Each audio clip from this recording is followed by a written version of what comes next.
Bilsem ne kadar bile her gece tek yolu bağlamışım. Senden sonra her gece resmi dizlerimizde kucaklamışım ben. Bilsem ne kadar bile her gece tek yolu bağlamışım ben.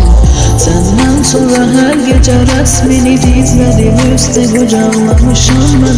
Yerine sensizlik, uçuram göylere sessizlik. Burada ulduzlar hadsizlik, buna his tüklerim biz değil. Paramparça olmuş yürek izi gelir havadan. Göyden bakır nece dözür buna yaradan. Çok ihtiyatsızsın, ayırdın biz ikiye, sen ayırırdın alı karadan. Belki her şey düzelir, tek oluram geceler. Soyun kolu güceler, gel benimle geceler. İsterim tezeden yaşayayım seninle. İsterim tezeden yaşayayım seninle.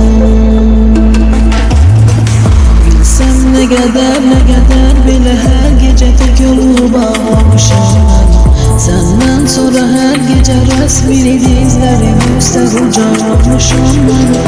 Sen ne kadar bile her gece tek yolu bağlamışım ben. Senden sonra resmini her gece dizlerimizde kucaklamışım ben.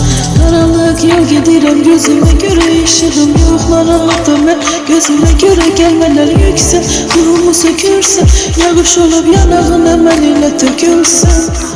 Göyleri sevmesem sancılamaz. Bağlı kapıları Tanrı bir de bağlamaz. Onun gülüşü benim, geri dönüşü benim. Kayıda bu cümlere seninle yine görüşüm. Bir de bakın gözüme, gülmeyime çözüme. Bakmıraya tözüme, gönlüm tuzuru.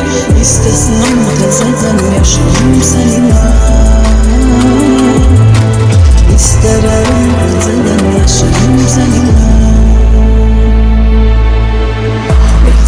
Ne kadar bile her gece tek yolu bağlamışım ben. Senden sonra resmini her gece dizlerimizde kucaklamışım ben. İnsan ne kadar bile her gece tek yolu bağlamışım ben. Senden sonra her gece resmini dizlerimizde kucaklamışım ben.